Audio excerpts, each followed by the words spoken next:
Good morning students and welcome to your online class. So today in this revision 2 day 4 we'll be discussing about that how you can work with different kind of DDL and DML commands in SQL. So let us begin the practical. Open your SQL screen in front of you and work with me. You can see that I am on the SQL screen here where I have created a table EMP and I have run the command select asterisk from EMP. So you can see there are 4 fields in the table. Now students, if I want to add a new field here in the table, as the 4 field is already created, so for adding a new field in the table we have the alter command, which is one of the DDL command. So I'll write here like this: alter table and then the name of the table, which is EMP, and then I will write add and the name of the field. Suppose I want to add salary, so I have written salary and the data type of the salary. So you can see that it is written here query OK. So when I run the command again select asterisk from EMP, you can see a salary field has been added here. However, the value in the salary field will be null because it is not updated yet and we have not set the value. So to update the value for each employee, you need to run the update command, which is one of the data manipulation command. So then I will write now to update the salary of the employee. So I will write update and then the table name, and then we have to write set salary equals to, suppose I want to set the salary for the employee name Ramesh. So I'll write here set salary is equal to whatever salary you want to give. So I'll write suppose 15,000, where the employee name is Ramesh. So I'll write e name is equal to Ramesh. Alright, so you can see it is written query OK, one row affected.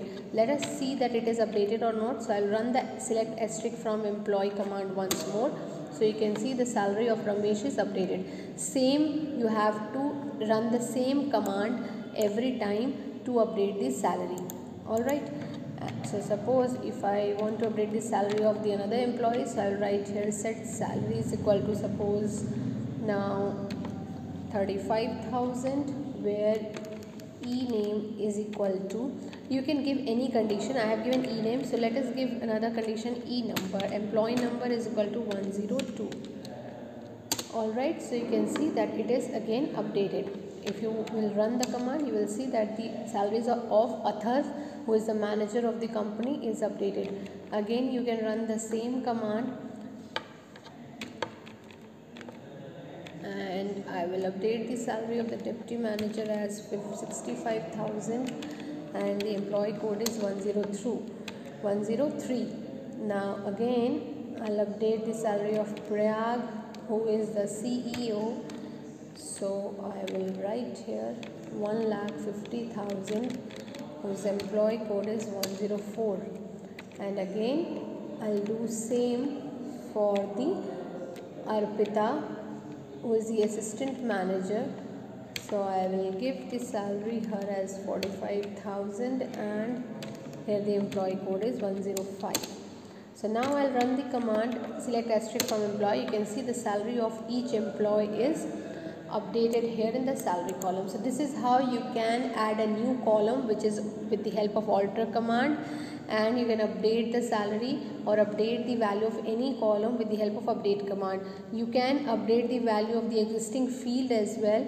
Suppose I want to change the name of Ramesh to Dr. Ramesh or Mr. Ramesh, so you can use the same update command. We will write update EMP set e name, the field name is equal to, suppose Ramesh name has changed to Ramesh Kumar, where e number, you can give any condition whatever you want. So you can see here that it is written query OK. So here update is the command for updating the value of the field, EMP is the table name, set is the keyword which is used to set the e name is the field, and then the value Ramesh Kumar, where e number is equal to 1. So it is saying query OK, 0 rows affected. Why? Because the employee number is incorrect here. So I'll write here E number is equal to 101. So you can see here query OK, one row effective. Now when I run the command select asterisk from employee, you can see name of Ramesh has changed to Ramesh Kumar. So this is how the alter and update command works. Now suppose if I want to drop a particular column, I want to delete this company column here. So what I will do, for deleting the company column, you just need to run again the alter command, alter table emp, and then the drop command, drop, and then the column name. Simply you have to write it, and it is saying queried OK, 5 rows affected. It means these 5 rows have been affected because it has been deleted. Let us see again, select asterisk from employee. So you can see the column company has been deleted here. So this is how you can delete the column also. Suppose I want to delete a particular row here. So for that we have a DML command delete. Suppose I want to delete this 103 employee because he has left the company. So I'll write here delete. This is one of the DML command, delete from table name, where condition can be anything. I am giving E number is equal to 103. Try to give the condition which is unique, because if there will be any other employee which is having the same name Dipanshu, his record will also be deleted if you will give the condition like E name equal to Dipanshu. So try to give the condition which is unique. So I have written here E number is equal to 103. Now query OK, one row affected. You can see here that Dipanshu has been deleted. The details of Dipanshu is being deleted from the table. Alright, now suppose I want to describe this table. See, after describing the table, I have not defined any primary key in the table, right? After creating of the table, if you want to assign a primary key to a particular field, you can do it also by using the alter command.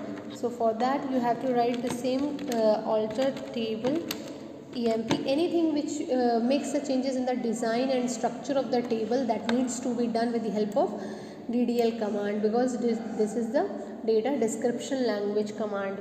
Now alter table employee, I will write add primary key, and to the field name will be in the bracket.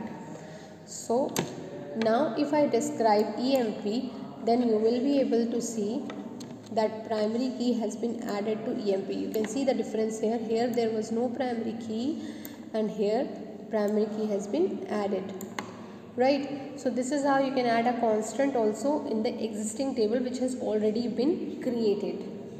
Now suppose students, if you want to change the data type of a particular field, suppose I want to change the data type of a field which has been created before. For example, employee number is int, I want to change it to variable character. So that can also be done with the help of alter command only. So I'll write here, use the alter command, alter table employee, and then you have to use the modify keyword, modify, modify, and then modify E number to variable character. Okay, so you can see here it is written query OK, 4 rows affected. Now let us see the description of the table, it has been changed or not. So you can see that here the E number was int, here it is changed to varchar. Now if I want, I can enter the employee number in variable character. Alright, so this is how the changes can be made. You can see the details here. Right now it is in integer form, and if you want to insert the values again here, you can give it in variable character, but further it will be changed to variable character only, because integer will not be allowed as you have changed the data type to variable character. Insert into EMP values, and so you can see that I have entered here insert into EMP values E106, because as I have given here varchar as the employee number, so it will be E106. Now you need to remember this, that the character and the number can be used or stored in a particular field if the data type of the field is variable character, but if the data type of the field is integer, you cannot store the character there. So let us now see here the value is inserted or not. You can see the employee code E106 is inserted in the Dipanshu field. So this is how you can make the changes to it. So this is how, students, you can add the records here. Now I want to show you one more clause. We were working with where clause. Now suppose if I want to see the details of the student who are getting the salary above 35,000. So what I will write, select e-name from EMP. EMP is the table name where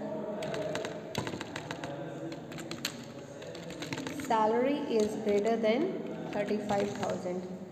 Alright, so you can see that Prayag, Arpita and Dipanshu are getting the salary 35,000, more than 35,000. Now suppose if I want to see that who is getting the lesser salary and who is getting the highest salary, so I want to sort the records in the table. So for sorting the records in the table, what we need to do, there is an order by clause which we will be using. This is order by clause which we will be using for sorting the records in the table. Now how to use this order by clause? Suppose if I want to see the detail name and post of this name and salary. Now I want to see the name and salary from EMP. So you will write select e-name salary from EMP, order by salary and then ASC, that is ascending order. Now let's press enter. You can see that the salary has been changed and it has been sorted in the ascending order because I have written ASC. By default also it sorts the records in ascending order. If you don't write ASC, even then it will sort in ascending order. Alright, but for descending you have to write DESC. Now suppose if I want to sort the records in descending order, so I'll write here DESC. Select employee name means show me the employee name and the salary from employee table. Ordered by, the salary should be ordered in descending order. So you can see that the salary has been now sorted in descending order. So this is how this order by clause works. Now students, all these commands you need to practice at home. Alter, update, drop, delete, order by clause. If you have any problem in understanding or working on any of a particular command, you can mail me or text me on my number. Till then, stay safe, stay happy. Thank you.